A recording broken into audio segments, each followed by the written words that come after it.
Okay, now in terms of volcanism, I'm showing here the last explosive events in southern Chile. I'm not including activity from the central volcanic zone in northern Chile because the southern volcanic zone is the most active segment in Chile. And these are the last events.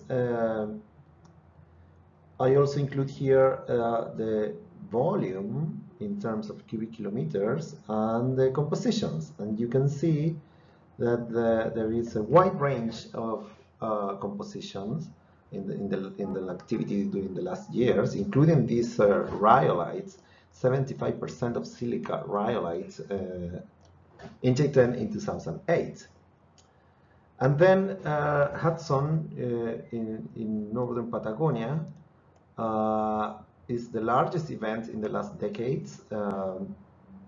This was a Plinian eruption with 5 cubic kilometers and an eruptive column of more than 20 kilometers high, and also was characterized by two type of products, one andesitic and the other one basaltic. So it was very interesting dynamics. But when we start to see eruptions back in time, such as Kizapu in 1932, this volcano is located in central Chile, 200 to 300 kilometers south of Santiago, the capital.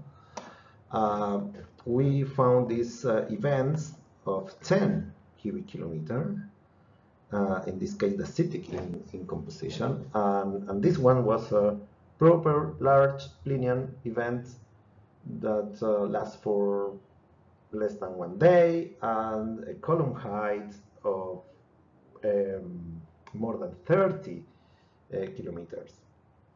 And that obviously produced a big impact in the southern part of South America, mostly related to ashfall. And when we see explosive events in tens of thousand years, so this kind of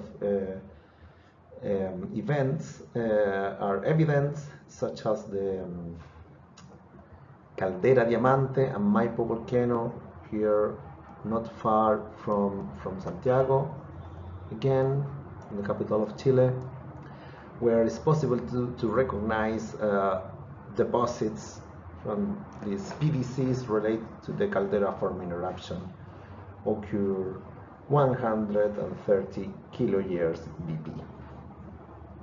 And again, this the composition of this large event is rhyolite. So we have more frequent activity, andesitic, basaltic andesite. And then in terms of tens or centuries, dacitic eruptions are more common, larger in size, and then rhyolitic large events. Also, I would like to mention here that this in the southern volcanic zone there is a project now led by the University of Wisconsin that is the generation of high-resolution records of cone growth, eruptive behavior, erosion, and geochemical evolution from 200,000 years to the present. And essentially, this project is trying to establish the impact of the glaciation on volcanic activity and productivity and magmatic productivity. So I think it's a good thing to have in mind, these projects that is ongoing. And another interesting thing to mention is that this Austral volcanic zone is I think is basically unknown for us. But some tephrochronological studies, in particular the recent study of Smith in 2019, look here at the Potok Aike Lake in Argentina, and was able to recognize several explosive events in the last 1,000 years. and most of them from this volcano, burning volcano, but we don't know much about that, and we don't have instruments yet in that region. So in terms of early warning, Magallanes for us is a big priority.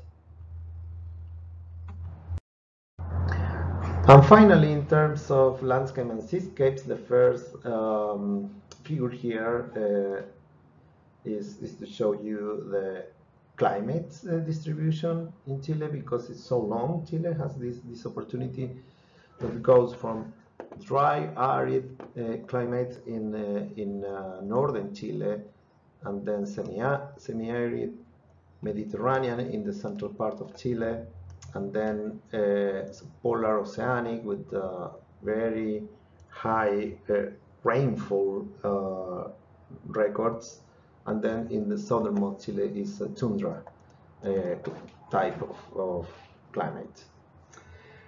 So obviously the north-south relationship here with the climate is very important, from very arid to wet, but also west to east in terms of the coastal range, central depression, and the main range. At least here up to the Lake District. Then this region here is the fjordland, so it's a bit different, the configuration. And another thing that is important here is that climate change is impacting the geohazards here in Chile, increasing the frequency and magnitude of rapid events such as landslides and debris flows. So we have observed that in the last years. Here are some examples of earthquakes and tsunamis. I wanted to show you also liquefaction is something that usually happens after the big earthquakes.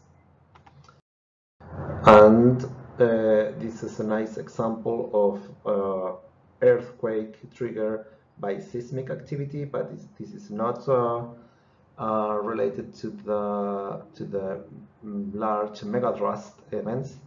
This is the crustal activity of the Likiniovki fault, and this is the Isen fjord that produce landslides and tsunamis in the fjord. This was an event in 2007. And of course, landslide and debris flows and rock falls, and this one in 2015 was particularly very large impact in northern Chile, destroying practically a city. So that's